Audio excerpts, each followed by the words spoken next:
Deep in the wild expanse of Canada's Northwest Territories, there's a place that is just stunningly beautiful and also unbelievably terrifying. It's called the Nahanni Valley. It's a remote wilderness that has, for over a century, lured prospectors with the promise of gold, only to become their tomb.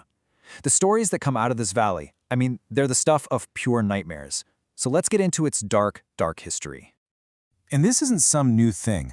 Long before the first gold miners ever showed up, the valley was a place people feared. For thousands of years, native tribes tried to settle here, but they would either just vanish, like the legendary Naha tribe, or they'd flee in absolute terror. They told these stories of being stalked by mysterious creatures, which, sets a pretty chilling stage for everything that would come later. And this is the real paradox of the Nahanni. On the one hand, it's one of the most gorgeous, untouched landscapes on the entire planet. We're talking sheer cliffs, huge rivers, deep forests.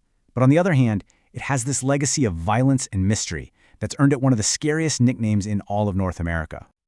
So to really understand the mystery, we first have to get a feel for the setting, because this isn't just any forest. This is a land that almost seems like it was designed to keep secrets. We're talking about an 11,000 square mile wilderness. To put that in perspective, that's bigger than the entire state of Massachusetts, with a local population of just 50,000 people. The Nahanni Valley itself is a national park, but don't let that fool you. There are no hotels, no tourist centers, and absolutely zero roads. The isolation is just extreme, which, when you think about it, makes it the perfect place for someone or something to get away with murder.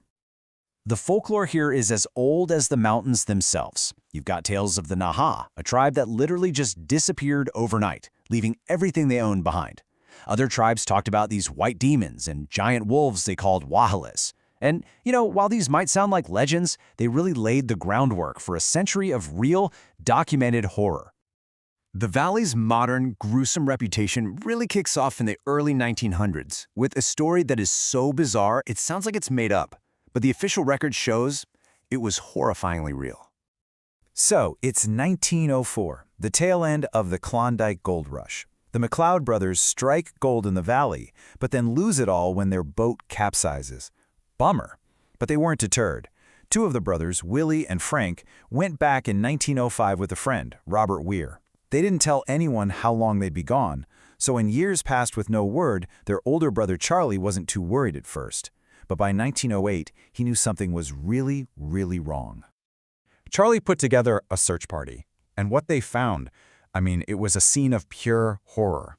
At a small camp, they discovered the badly decomposed bodies of his two brothers, and both of them were missing their heads. One was found outside the tent, his arms stretched out like he was reaching for a rifle. The other was halfway out of his bedroll.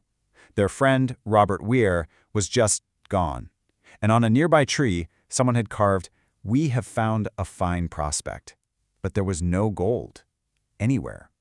So the official investigation concluded the men had just starved to death, and that, animals must have carried off their heads. But that explanation seems to just completely ignore the scene. The way the bodies were positioned, one guy reaching for his rifle, that suggests a sudden, violent attack, not a slow death from starvation. It just doesn't add up. Of course, the press latched on to these gruesome details. Newspapers went absolutely wild with stories of decapitated prospectors, and that specific stretch of the South Nahanni River where the brothers were found, it was forever christened the Headless Valley. The name stuck, and a legend was born. Now, as frightening as that story was, the McLeod case could have maybe been dismissed as a one-off tragedy, but it wasn't. It was the beginning of a horrifying pattern that would repeat itself for decades to come. And a really disturbing pattern emerged fast.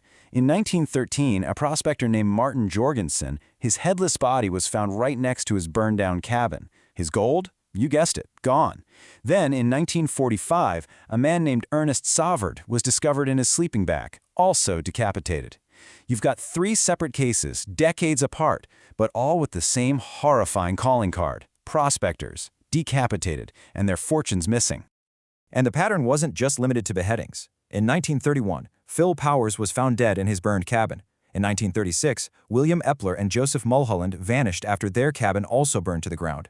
Then there was John O'Brien, found frozen solid by his campfire, but looking completely peaceful, as if he'd been flash frozen in a single instant. So, over the course of the 20th century, the body count just kept growing.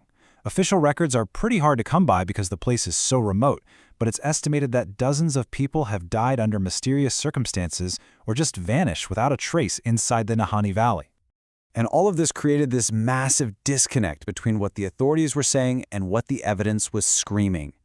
The official reports just seemed determined to find some kind of rational, everyday explanation for these deeply irrational events. Just look at this comparison. On one side, you have the official stories: starvation, animal attacks, simple accidents with stovepipes. Okay, but on the other side, you have these undeniable facts: recurring decapitations, multiple burned-out cabins, and prospectors who had just struck it rich suddenly turning up dead with all their gold gone. The two narratives just don't line up at all. I mean, these are the questions that just blow holes in the official story, right? Why would a scavenger animal burn down a cabin? If a man freezes to death, why does he look like he was frozen in a split second? And, most importantly, if these were all just a series of tragic accidents, where did all the gold go? Which brings us to today. You'd think the mystery would be solved by now, but instead of being solved, it's just been sealed away from the public eye. Now, the official reason for these closures is to protect the park's delicate ecosystem, which, okay, fine. But many people believe it's actually to protect people. By making these areas totally inaccessible, authorities might just be trying to prevent any more names from being added to the valley's very long list of victims. The mystery remains locked away in a forbidden wilderness. So what was it? Was it a lone killer, maybe a rival prospector picking people off? Was it a forgotten native tribe protecting its land from outsiders? Or was it something else entirely? Something only spoken about in those ancient folklore stories? The truth, whatever it is, remains hidden deep within the Valley of Headless Men.